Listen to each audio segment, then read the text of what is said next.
ibintu bigeze kuvuga yuko wari ugiye kubana na Tom Close muri studio nibyo ibyo ngiye n'ubutwari bamuhaye atazigera nagira nuko yabushaka ntabwo yawubona kuko n'igisambo nago cyashobora gukora ibyo bavuga ko yakoze Medi nago twari twahura impamvu tutarahura nuko nta mpamvu nimwe nari nagira ituma duhura cyangwa we ngo ayigira ituma duhura cyangwa we akaba afite urwikekwe rutuma adashaka ko duhura ariko je sindanye mukenera hari Matimba akabaho na Sodoma shobora kuzajya gukurayo umugeni kugira ngo nemeze abantu gusa ko ibintu bihinduka ahanga bafatwa nk'abantu batazajya mu ijuru noneho giye nabo tuzajya ni mu ijuru ryacu ryabo ryabiri Knowless ngo ndimo ndavuga abantu bakoze umuziki kera kandi Knowless aho twahurira hose nahita mubwira ngo hari indirimbo yawe nemera yitwa Mwungeri izindi ntuzambwira nanjye ndirimbo ndayikunda cyane izindi bamubwira Knowless kabisa pe Mwungeri ayikunda ndanayikina ni naho ndirimbo yonyine nakina izindi zose muzazikina abandi nta kibazo je mba itafari kuri okay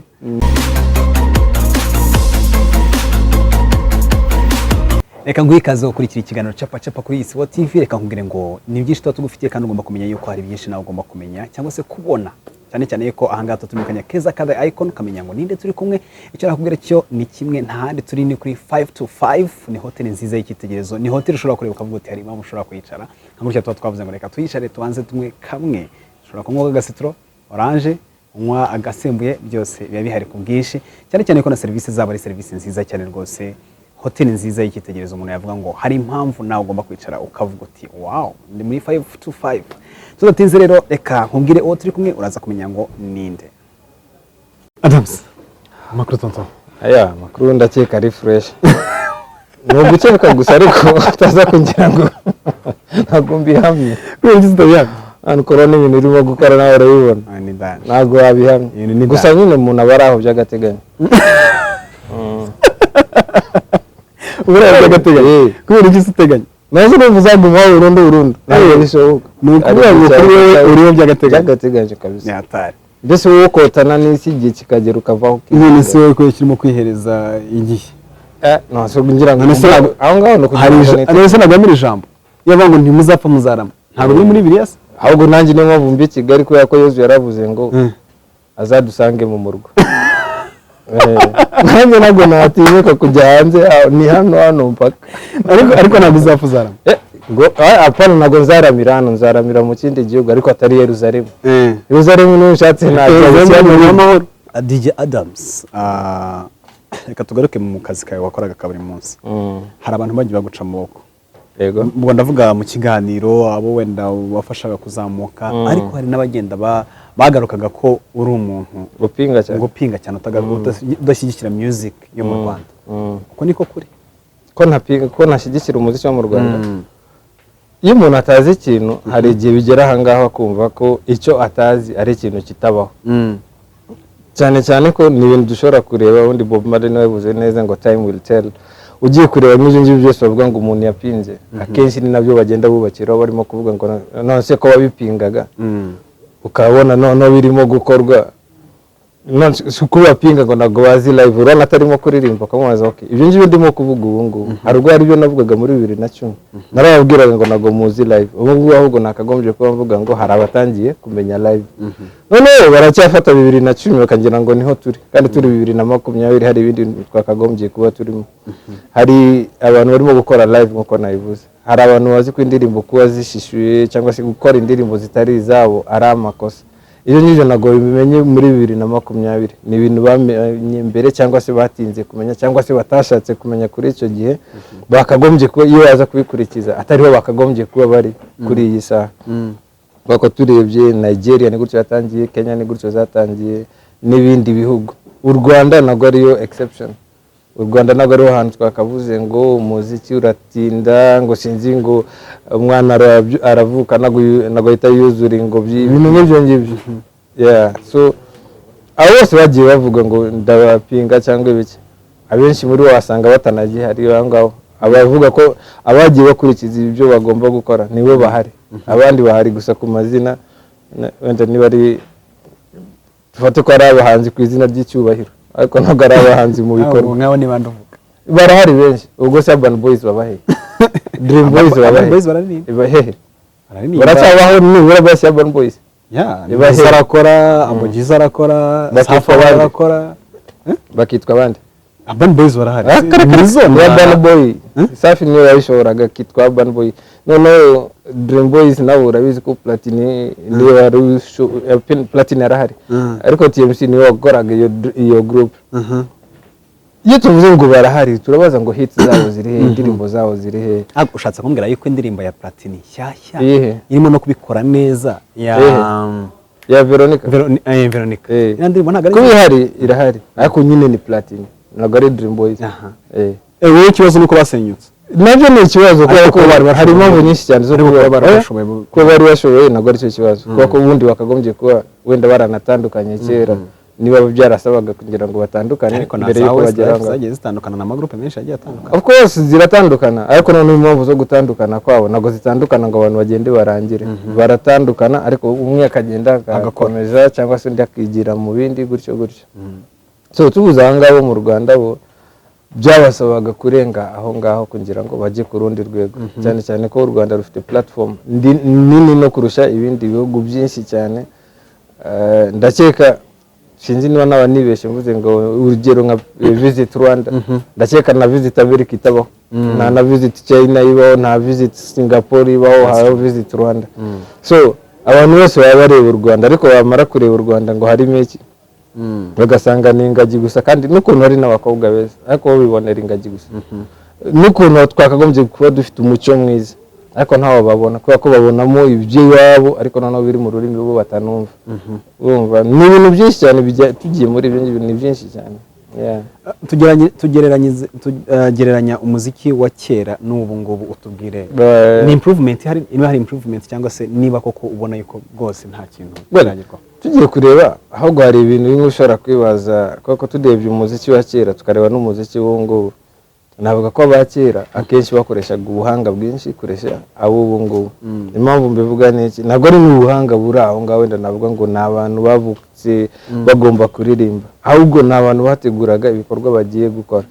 ngo muri kino gihe nabita kudodadoda kubera ko impamvu byinshi kudodadoda irahari nayo ni kwa kundi ushobora kuvuga ngo akoze indirimbo ariko akoze agace gatoya ejo azagaruka akora kandi kubera ko azi ko bashobora kugateranya abyumva ariko kera byagusabaga kuyikora yose ukaba witeguye kuyikora yose nukora ikosa biragusaba kongera gutangira bundi bushya so urumva ko bari abo biteguraga ariko ibyo ubu ngubu uranabwira umuntu ngo ndashaka indirimbo akakubwira ngo buririmbye kugeza hano ejo bundi uzagaruke wongere uteranye gutyo niyo mpamvu uvuze ko ari ukudodadoda ku myiteguro ku ruhare rw'imyiteguro urumva ko bariya ba kera biteguraga kurusha abo tuje kuri message ni message zagendaga zikajya mu abantu bakayumva ku buryo byonyine byikoreraga promotion niyo mpamvu ushobora gusanga nta na radio zari zihari kuri icyo nta radio nyinshi zari zihari ariko indirimbo zirazwi kurusha ubu ngubu hari radio nyinshi hari na internet ono ukibaza ngo zo promotion yazo yakorwaga gute ibyo ubu ngubu promotion irahari mu buryo bworoshye kubera ko internet irahari amaradiyo menshi arahari n'abanyamakuru benshi barahari ariko noneho ikibazo ahantu kiri ni barapromotinga iki niyo mpamvu bitagera n'ahantu bigomba kugera kubera ko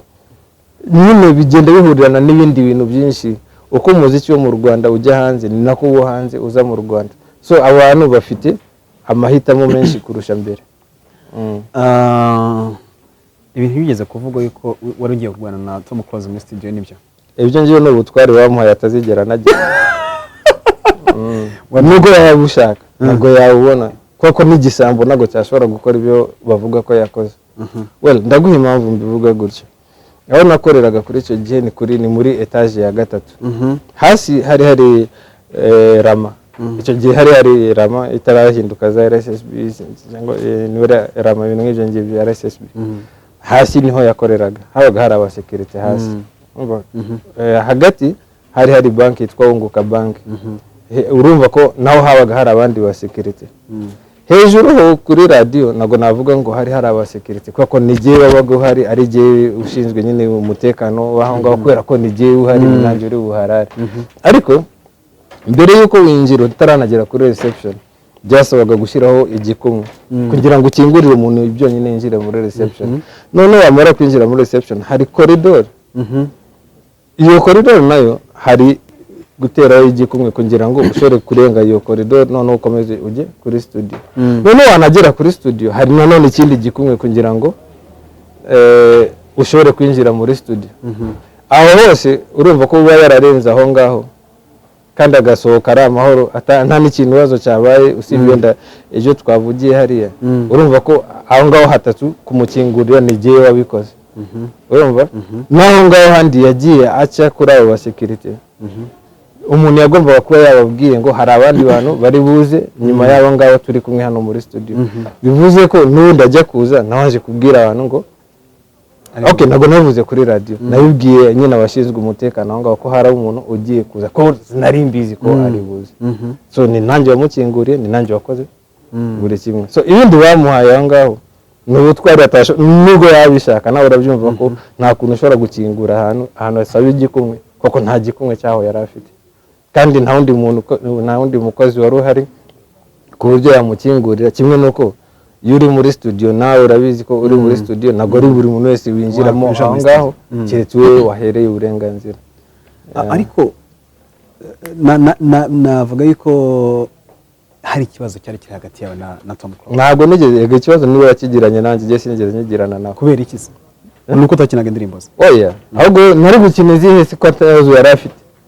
Tom Close ni umuhanzi waririmbye kuva kera. Icyo gihe nazo okay niba zifite ubu ngubu simbizi kuko ntabwo mbyitayeho. Nawe ubwo yabivuye nkanswe gihe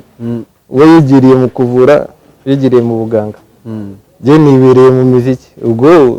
niba afite indirimbo cyetse n'inzumva ubwo ngo ariko kuri icyo gihe yaravuga ko azifite ariko je nazumva nkumviza abandi.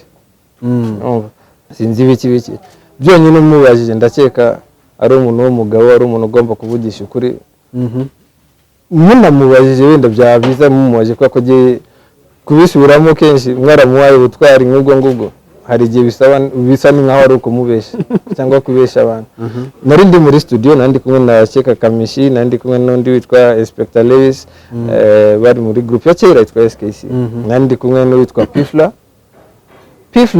Wege. Turi muri studio niwe wavuze ngo niba Tom Close ari umuhanzi kuko atamwemera nk'umuhanzi yakagombye kugenda indirimbo zose agasiba akareka kwitwa umuhanzi agatangira bundi busha kugira ngo azitwa umuhanzi. Ni Pifla wavuze iryo jambo. Pifla so yemera ko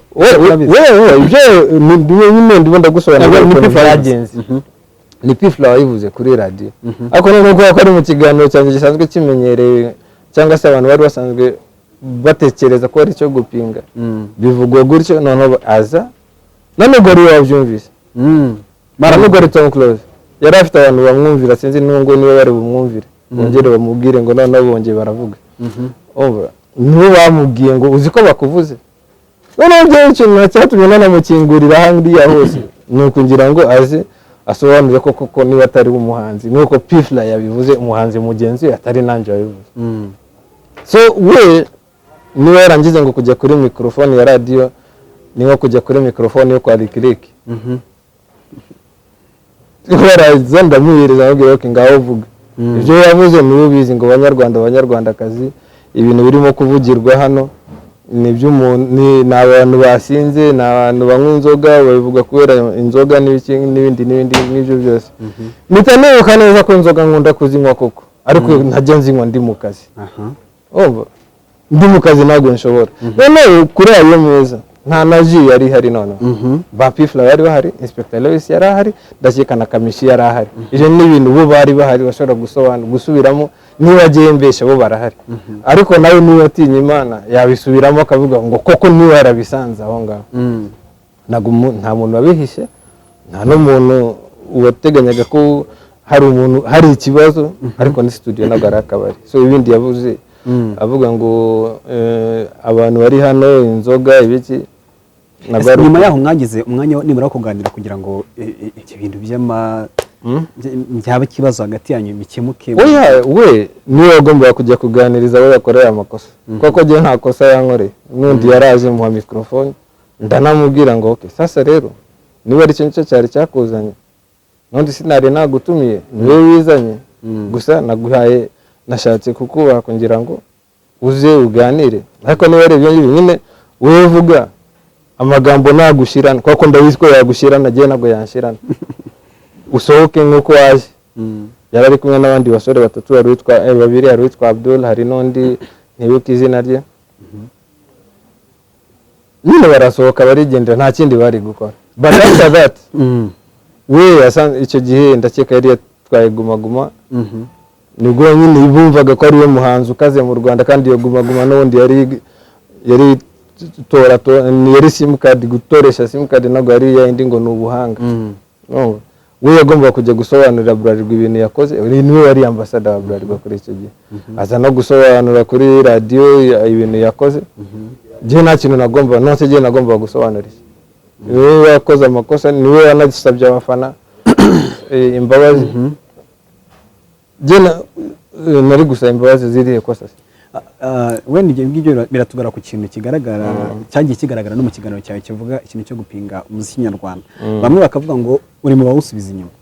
ibyo bintu wowe iyo wabibwirwaga n'umuntu umwe 2 3 4 5 wumvaga iki kintu kidasanga ngo kigushinja icyaha oya ahanga rero nshobora gukoresha n'amagambo akaze kurusha ukuntu abantu yajya babitekereza kuko nshobora kubabwira ngo ubwinshi bw'abantu sicyo bisobanuye ko ibyo barimo ari ukuri so ibyo ngibyo baba bavuga ngo Adamz arasenye ntabwo bashobora kuguha ikintu umuntu yasenye nituvuga ngo umuzika nyarwanda ni music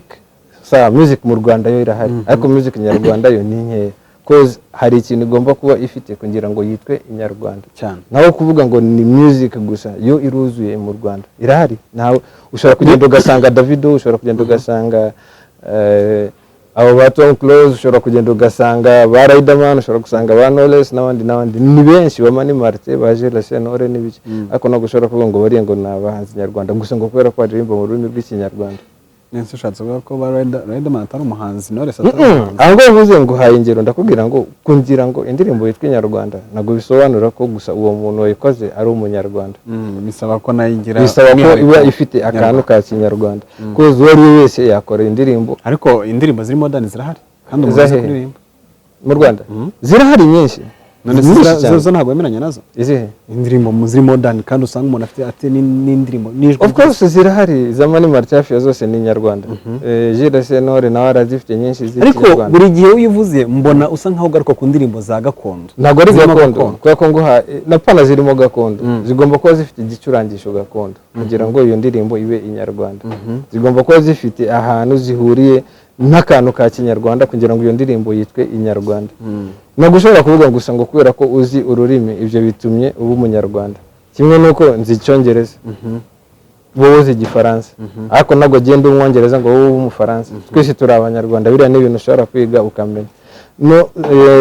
kugira ngo ube uri umunyarwanda nuko hari ibintu bya kinyarwanda muri wowe muri make wowe indirimbo ucuranga zawe zimeze gute igomba kuba ifitemo akantu ka kinyarwanda pe n'utazazikora nta kintu nzamumarira mpaka burundu binematsiko yo kwibaza ngo kuri wowe Diamond n'umuhanzi yes cyane rwose indirimbo akora se zo mu Rwanda dukora hano ugiye kureba wasanga muri bamwe bashobora kuba fine hari akantu aho ngaho wenda ndi bukwibutse ho gatoya kubera ko hari akantu abantu bagenda bakibagirwa bakagira ngo ni ugupfa gufata ikintu ukagiterura gutyo ukacyita gutyo kubera ko cyitwa gutyo ushobora kwita afrobeat sibyo tukava muri afrobeat kubera ko ari injyana yo muri Afurika ndavuga ngo kuri Diamond none tukava kuri iyo ngiyo tukahita tujya ngo ni bongo flavor ngo kubera ko ari indirimbo za hehe za bongo zo muri bongo ni muri Tanzania none ukibagirwa ko nyuma ya bongo ikindi we akora cyitwa iyo bongo ni iki niya yitwa ngo wamwimerere wabo iyo ni style abantu batazi yitwa ndwara iyo ndwara ni iri muri ituma hazamo bongo flavor kuko niyo muri ni style yo muri Tanzania none style yose izo style zose zo muri Tanzania zo zitwa bongo flavor ariko izo ngizo zose zikaza mu gace kitwa afrobeat kubera ko ni injyana zo muri Afurika ariko nyine urabyumva ko utashobora kubura ahantu Diamond yakozemo akantu either karimo mu bintu byo mu iwabo muri Tanzania ariko noneho twegere cyane amazi za Zanzibar za hehe indirimbo zirimo utuntu dutuje uzabonamo amazi uzabonamo niba ari dance z'abari abagore bahariya iyo ni ndwara ariko noneho iyo ndwara akaba ari iri nyine kugira ngo nuko hano nshobora kuvuga ngo ni Inyarwanda ariko noneho kuba ari Inyarwanda ni Inyarwanda mu buhe buryo nuko harimo ikinyemera ni style yo mu Rwanda ikinyemera ni style yo mu Rwanda harimo gishakamba ni style yo mu Rwanda harimo umushaya harimo ni byinshi ntabwo njya yemera ko generation zihinduka n'ibintu bigahinduka generation guhinduka ntabwo bihinduka bareka kubiyo generation simamya yuko twese twazarimba style nk'iya Kamariza ngo turimbe style nk'iya Kayirebwa turimbe style nk'iya Rujindiri bakoze umuziki wabo tunakunda n'ubu tukiwumva yego ariko nanone hari ukuntu generation zihinduka ku buryo umuntu ejo n'ejo bundi yazana indi style sawa sasa generation kugira ngo ihinduke nuko reka kuba Emmalito wo mu Rwanda ka Emmalito wo muri Amerika reka ngo urugero rworoshye kubera ko ubona tubuze ibyo ngibyo icyo nashaka kwenda ko tujyaho cyane gutera imbere kwawe ntabwo bivuze kuba umunyamerika ntabwo bikubuza kuba umunyarwanda gukoresha ibyuma bigiye bitandukanye bivuze ko ntabwo bivuze ko ubu ngubu kuri wowe aba promoting Amerika hari ibintu niba ari izo piano niba ari iyo miduri niba ari ibyo ikembe iningiri byose ibyo ngibyo niba barabyorohereje bakabishyira mu bindi bikoresho ariko bisoundinga bya kizungu buryo atari ngombwa kujya gushaka ibyo ngibyo byose ntabwo bibujije ko ibyo bikoresho ari ibyo mu Rwanda nta n'ahandi wapfa kubisanga so gukoresha ibyo ngibyo gukoresha indirimbo ibyo ngibyo bitarimo ugashyiramo ibyo muri Nigeria ntabwo bivuze ngo nibwo wabaye ngo wateye imbere urabona umukobwa kuba mwiza yaravukiye muri Kigali ari igikara akajya kwitera mukorogo ntabwo bituma aba umuzungu ntabwo bituma aba umwarabu ariko ngo bitera mukorogo nawe barabizi neza ko umukorogo ndawemera cyane ni nziza byahatari none bayitere n'abatara bayitere nubwo bazamenya ko hari ibintu bigira demokarasi impamvu ngo bigira demokarasi ni ibi mukorogo nubwo yayitera gute wana tuno tuboro tugomba hari amavuta yanda narizi ku mavi he agomba kuguma ariko yakundi tu ngo bihinduka iguma ariko nubwo yabesha gute rero mukorogo arane guta amazi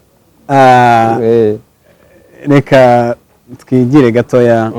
nakabazo k'amatsiko nshaka kubaza hari ibyamamare ngiye kuri gihe numva byarakoze pe byakoze umuziki bamwe baracyawukora wenda reka nguhereza amazina nka 6 umbwire ikibazo cya mbere kiravuga ngo ese abo bantu mwakwicana ku meza mugasangira icya kabiri kirabaza kuri w'abahanzi niba abo bantu ntabwo ari abahanzi dore kuri Tom Close twavuze noneho kugira uwo nguwo man sinzi nuko phone sinzana nyishize nari gutana namuhamagara mubwire ngo bimeze bite musaza cyese yanze kuyifata ariko jye ntabwo nakwanga kumuhamagara mwasangira we yamamagaye ntabwo nabura kugira gute kwitaba n'ikimenyimenyi noneho muri icyo gihe bavuga ngo twashwanye inama ze z'ubukwe nazigiyemo nanatashe ubukwe hari abantu nanone bakabiriza urwo n'urugambo nyine n'izindi byacitse that's true nayivuze Tom Close Riderman nejo wundi kuri radio dis twarahuye dutera story no tunahuriye n'ahandi abarisho Knowless ngo ndimo navuga abantu bakoze umuziki kera kandi Knowless aho twahurira hose nahita mubwira ngo hari indirimbo yawe nemera yitwa Mwungeri izindi ntuzambwira nanjye ndirimbo ndayikunda cyane izindi bamubwira Knowless kabisa pe Mwungeri ayikunda ndanayikina ni nayo ndirimbo yonyine nakina izindi zose muzazikina abandi nta kibazo je mba itafari kuri umuntu bita Jay Paul noneho twaranaturanye tunasangira ushobora kuvuga ngo Paul wahishije nkajyayo cyangwa nahishije akaza hano Gikondo banavuga ngo sinzi ngo ibintu by'inzoka ibiki ibintu byinshi bamubeshera n'ibiki byose ahubwo Paul niwe isaha iyo ari yo yose twahura twakwicara tugatera story mugasanze bien bose ariko Medi the Ben abo bantu ko ari batandatu ubwo noneho reka basubiremo navuze Tom Close mvuga Riderman mvuga Knowless mvuga J Polly Meddy na The Ben n'abahanzi bakoze cyane Meddy nago twari twahura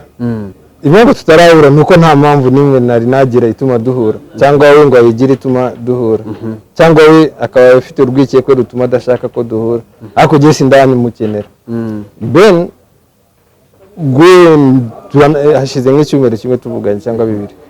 hari ibintu twagombaga gukora usibye ko bitakunze nyine ntabwo byakunze ku mpamvu zindi ariko na brother ni ukuvuga ngo abantu bose kuri wewe mwakoresha mugasangira cyane icyo nakubwira cyo bose kuri n'abahanzi icyo na aya bahanga ibiki shaka kuri ibyo ngibyo duhura nk'abajyama tukaganira uko ari batandatu nta muhanzi urimo wabuze nande Tom Close abo ngabo icyo nakubwira cyo The Ben Meddy J Polly Knowless yego bana aho ngaho abo bantu bose kugira ngo nkorohereze ndeka nkubwire ushobora kuba ari wowe nyiri yihenzuze ari wowe nyiri convention inzu ari yawe sibyo ariko umuntu agasigamo telefone ukayifata ukayishyira mu mufuka ukayiba bikuza kuba umujura aho buriwe nayo ngaho bafite ibyabo byinshi ariko ni utujura tu bafite ubujura bwabo bafite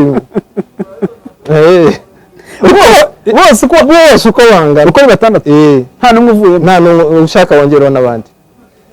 turacyari kumwe na DJ Adamz icyo nakubwira cyo ni kimwe nuko ari butuganiriza kandi akadusangiza byinshi ariko turashaka none tujye mu buzima bwa DJ Adamz DJ Adamz ubundi watangiye uburyo amakuru ryari ni ikintu wumvaga yuko ari tara yawe ku buryo uvuga uti kino kintu kabisa ngomba narabikundaga kuko nacyo kintu nakubitiwe cyane nyiri umwana buriya sinigeze nkubagana cyane nta nubwo abantu bavuga ngo ndakubagana barambeshyera ntabwo nigeze nkubagana ariko bya bindi byo gufata radio ya muzehe ngashyiramo kasete wenda nkanayishyiramo ukuntu indirimbo ndashaka kongera kuyumva neza kuyisubizamo gutyo bikarangira wenda n'indirimbo iriwe na kasete ifashwe na radio nkananirwa kuyicomoramo vuba mbere yuko umusaza aza ngo ayibona agasanga ibintu byapfuye ibyo narabikubitiye narabikoze ariko noneho kugira ngo mbireke nkahita nshaka uburyo iyo kasete noneho ndi buyifunge neza kugira ngo itazongera kugira gute kuzana ayo mafuti yatumye nkubitwa cyangwa nkatwara radio nkayitwara burundu kugira ngo naza mu gihe arimo kuyishaka ubwire ngo nanayitwaye no mu rugo banyitaga umunyamakuru kandi nyiri umwana najyaga muri class akaba ari izi stories zose za entertainment nyiri umwana ubwo ndavuga wa 86 nigaga mu wa gatandatu primaire kandi nateraga story za entertainment muri Kenya mu kigo na gatandatu je nari mari ngara showbiz muri class niki kintu DJ Adamz kurikiza iyo avuga ati sha nanjye iyo mbonye namukobwa numva mukunze sha bimusaba ibintu byinshi ko byabagora je kintu kigoye umukobwa kugira ngo bari mwiza sha biramugora pe gute nyine kuko tugiye kuvuga ngo ubwiza abantu barebera ahantu henshi wowe turashaka ngaho ahantu henshi kuko abantu ngo bakunda kureba ibintu kuko abandi babikunze ngo nanjye bari byo nkunda nikundira umukobwa uti complica ibyo mbese uko yabari utijena kuko ikintu cyane uko yabasa kose uko yabateye kose kuko ashobora kuntinyuka nawe kuko wandi nuko ari mu bigutse igushoboka ko wabasa kose ariko none we wirinze makiyaje kubera ko ntabwo ukorana n'ibirombe ibirungo n'ibirombe ntabwo nkunda yana ariko ibirombe byo wakorana problem ahanire bashaka n'undi kumwe n'umukobwa dushore kugendana apana bya bindi imvura igwa umukobwa akiruka kugira makiyaje itavaho oya tugendane n'imvura n'igwa n'akarubwira ngo njye hano sinasohokera je njya hose niba mfite y'urwagwa tujye mu rwagwa niba mfite kabari gasanzwe tujye mu kabari gasanzwe niba mfite ya hoteli tujye muri hoteli ariko nago nakujyana kabiri oya ni rimwe nawe ukanjyana irindi none ko uringa mwizaje none ushanze none se uri muri ya system cyagiye cyo kumutereta ariko kubera icyo bumva ko bagomba guteretwa ntabwo bazi guteretwa cyangwa guteretwa. Emma ntabwo nzigera nsaba umuntu ikintu nawe ashaka gutanga, ntabwo bishoboka. none se iyo arashaka gutanga urukundo noneho genge wewe wamukunze imbere se wamukunze imbere ushaka se umukobwa kuri kigiye terete gira gute ushaka umukobwa sohoka terete namukunze imbere okay we ntabwo yankunda mbere uwo nguwo nkunda mbere niwe dukorana ngandi ntuzambwira mbwira iki bari zizazo wakunze mbere ari mwiza kurusha uwagukunze ubwo nyine iyo byanze iyo criteria ya mbere yuko shora gukora intambwe 50 agakora izindi 50 nazatekereze ko hari uwo nzageza kuri 70 bazigumireyo nari uzabungukigero tuzahurira wabyarangira nawe uraburije nta muntu ndaburiza hari achievement irimo president w'Ufaransa nabwo yabaye president afite umugore bisaba kuba umugore bisaba umuntu kuba afite umugore kugira ngo ugende gute ariko hari imyenda ya banki nyene nese umukobwa uzakunda ntabwo cyumva ko genza yakunda wowe ni wankunde erega hari igihe ushobora gusanga uwagukunze utamukunze oya je uzankunda nzamukunda pe apfa kuba bizi ko ndaho ngaho nta bintu ngo byawe urareba urabona okay Adamz iyo avuze ngo agiye kuruhuka wenda afite agafaranga ke nta kibazo afitanye n'isi aruhuka aticara hehe abigenza gute noneho kuruhuka kwanjye nduhukira mu nduru kuko ntabwo ushobora kuruhuka ndi jyenyine wapi mfite amafaranga none hari ikintu gisekeje jyewe iyo mfite amafaranga ni nawe munsi wa tufate ngo nagiye ahantu ngahembwa bampaye amafaranga yacu uwo munsi ntabwo ushobora no gutega moto cyangwa imodoka uwo munsi ngenda n'amaguru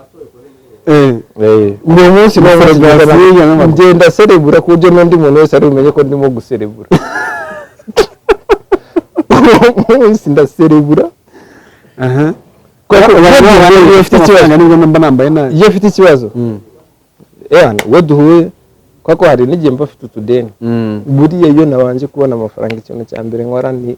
kwishyura amadeni yose nkishyura amadeni yose yashaka ngasigara ntangiye gufata ayandi ariko nta muntu nakwepye ariko ni byiza kuko ni gutyo byemeye iyo yongera akaguha ideni ntabwo nashobora gukwepa umuntu kubera ideni gute na leta irijyamo baswe Adamz gute ubwo ni ukuvuga ngo iyo Adamz afite agafaranga ke ajya mu kirori ndaserebura nkanaseburana n'abandi iyo ngiye byo kurya buturi ntabwo ari ibintu byanjye ntabwo ari byiza ntabwo ari ibintu byanjye bya buturi tugana ku musozo reka tugaruke ku kiganiro DJ Adamz agiye gutangira kuri Radio 10 ari naho ugiye kutubwira byinshi kubyo ufitiye kuko ari abenshi bagukurikiye ari benshi no kwibaza bati uyu mugabo rwose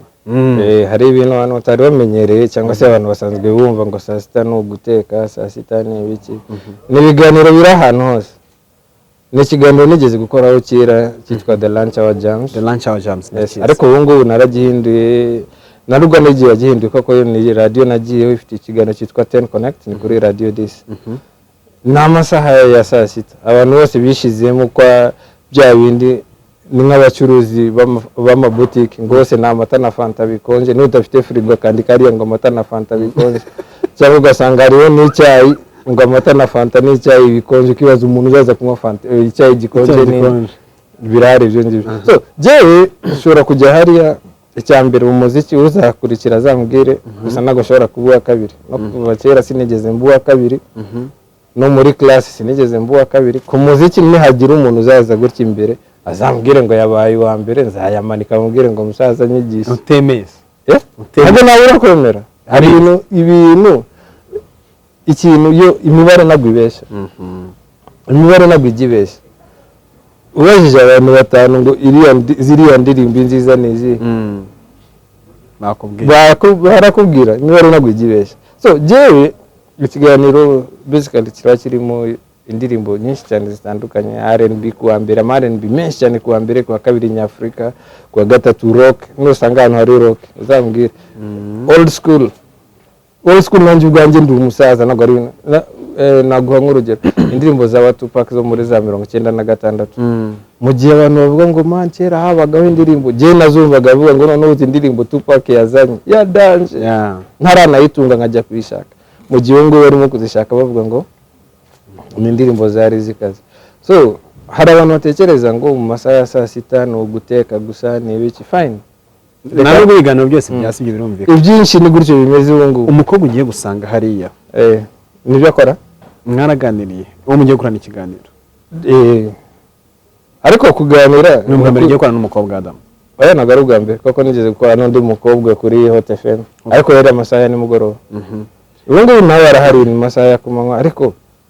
cyakoze mu bintu ntakunda harya yitwa inde umukobwa mugiye gukorana? yitwa Denise. Ntabwo nkunda guteka pe ni ukuri ntabwo nkunda guteka. wowe wigeze wumvana nawe wigeze wumva ikiganiro? ndabyumva ahubwo nabyumvise ibiganiro ku maradiyo yose niyo bintu bigiye gutegura ndavuga turi kuri Denise nanjye niba ndimo kukubwira numvise ibiganiro by'amaradiyo yose nkanswe noneho aho ngiye gukorera umva so nzi icyo bigomba gukora nshobora no gufata ayo maradiyo yose ubwo buganiro nkagenda bwose nkuramo akantu keza karimo nkabuvunjamo ikiganiro kimwe nkagitereka kuri 10 kuri dadis ntabwo ari gushishura oya ni ukuri ngo abantu barashaka iki ugakora icyo ngicyo uwo ngo yitwa market study ntabwo ari ugushishura wiga isoko ugafata ikintu ugatereka so Denise mwigeze mugirana muri no kuganira ariko hariyo akantu ko guteka ni sawa cyane nta kibazo cyako byo guteka birumvikana ariko none Adamz jewe akantu kanashimishije kurusha ibyo njye ngiye kukubwira wenda bya Denise nuko je ntazi guteka ntanakunda guteka bivuze ko je n'undi muntu utazi guteka nerema nziza nanubwo ari ibyo ngibyo byonyine hari abantu benshi cyane bazajya koza nkanjye bazamfasha banyigishe guteka kuko ntabyo nzi ariko ntibazanyigisha amafiriti n'ibindi. Ese ko hari igihe kigera ugasanga umuntu akoranye n'undi ibibyara ikiganiro bibaye urukundo Denise bibaye ngombwa yuko akwereka umutima ukunda mwakomeza mugakorana n'ikiganiro? Tunakundana yabakoze ibintu nawe azi ko atashobora kugeraho. Gute se? Icyambi ntabwo ujya nkunda n'ibintu nk'ibyo ngibyo ngo twakundaniye mu kazi ntabwo ushobora ndi umuntu ariko ntabwo bishoboka kuri mikrofone mba ndi mu kazi nyuma y'akazi se nyuma y'akazi ni ibindi bitari urukundo ntabwo njya muri izo ngizo z'inkundo kubera ko nakagombye ko narakunze abafana narakunze abo bantu Adamz nakunda nta mukobwa akunda nta mukopine ngira ariko wamugira na ahubwo arahari hari uzi hari passes oya nyine turavuga bibaye ngombwa yuko bibaye ngombwa ni direct faster wahita ujyamo gukundana nawe aya gukundana ntabwo birimo icyambere ntabwo nshobora gukundana nawe yewe ndabona n'abayisilamu kazi agomba kuba ari umuyisilamu aba ari wese ubwo nyine yabahindutse kubera agiye kandi ikiganiro tutazakikora oya usanze ari kuko ntabwo ubu ngubu ndamuzi uramurwanyije kabisa ntabwo murwanyije ni umwana mwiza bya hatari nayo mpamvu tugiye gukorana kubera ko na nubwo ari we wakora ariko bisabye ati uyu munsi nakwereka uko bateka bya biryo twavugaga ejo kuri radiyo ahubwo ati reka ngusure asure yabagize neza cyane kubera ko wenda yanamfasha akambwira ngo harakenewe amasahani ameze gutya buriya agiye mu koza amasahani n'amasafuriya n'ibiki mu bintu bijyanye n'isuku aha ngaho ndimo ariko guteka ntabwo mbikunda so icyo nakwisabira abantu ni kimwe bazamfashe pe baze twige guteka kubera ko nose ko dukunda kurya tukaba tutazi n'uburyo bitekwa azaze tubyige ariko ngiye ku giti cyanjye ikintu ushaka kwiga kumenya guteka pe ni ukuntu botsa za runonko ibyo ngibyo wenda nka Denise cyangwa dufate bano ba Slay Queen baze batwigisha ukuntu botsa runonko. Slay Queen se bazi kotsa runonko? Niba batabizi se ubwo ngubwo bazaba batwigisha bazanyigisha ibintu bituma nzarwara diabete byemereze reka dushimire buri wese no kuri ikiganiro reka tubwire ngo nakagaruka twari kumwe na DJ Adamz tuganije byinshi bitandukanye hari impanuro yagarutseho kujyanye wenda n'umuziki kuri we yabona yuko ari umuziki mwiza cyangwa se ari umuziki umuntu wese yakwishimira agaruka kuri byamamare rimwe anavuga ati ngiye nta kibazo mfitanye nabo nyamara ikibazo ahubwo kiri kuri uwatekereza yuko ibyo mbabwira ari nko kubarwanya ariko ku rundi ruhande baravuga ati baramutse bakoze umuziki w'umwimerere kuri bo kuri we yumva yuko ari umuziki waba uzamura igihugu cyangwa se waba uzamura u Rwanda muri rusange cyangwa se industry entertainment industry hano mu Rwanda. Njyewe ni Emmalito nakagaruka reka ngire ngo ciao ciao bye bye gusa nkwibutsa yuko hano turi muri 5 to 5 ni hotel nziza y'ikitegerezo service nziza cyane abakobwa basa neza rwose abasore ubona yuko uburyo batanga service uburyo navuga ngo bakwakira ari ibintu bishimishije cyane sibyo gusa ushatse kumenya byinshi kuko ni abashaka kugira ngo bahamenye buriya ni nahitwa muri hano ni nka 5 to 5 to 5 umuntu anagira ni heza buriya iyo abantu bazi ku gisimenti hari itumanaho tuzi hari bita MTN rero kantu kamutaruzi munsi yaho kaburimbo hitagera akantu kamutaruzi rero buriya hari abantu bazi ngo ibintu nago bigenda bihinduka uzi ko kera hari ahantu utari gutekereza ngo wakura umugeni kandi noneho nuko bishobora gutuma noneho mbikorera icyo hari ahantu hatatu hari mu Migina hari Matimba akabaho na Sodoma ushobora kuzajya gukurayo umugeni kugira ngo nemeze abantu gusa ko ibintu bihinduka aha ngaha hafatwa nk'abantu batazajya mu ijuru noneho gihe nabo tuzajya no mu ijuru ryacu ryabo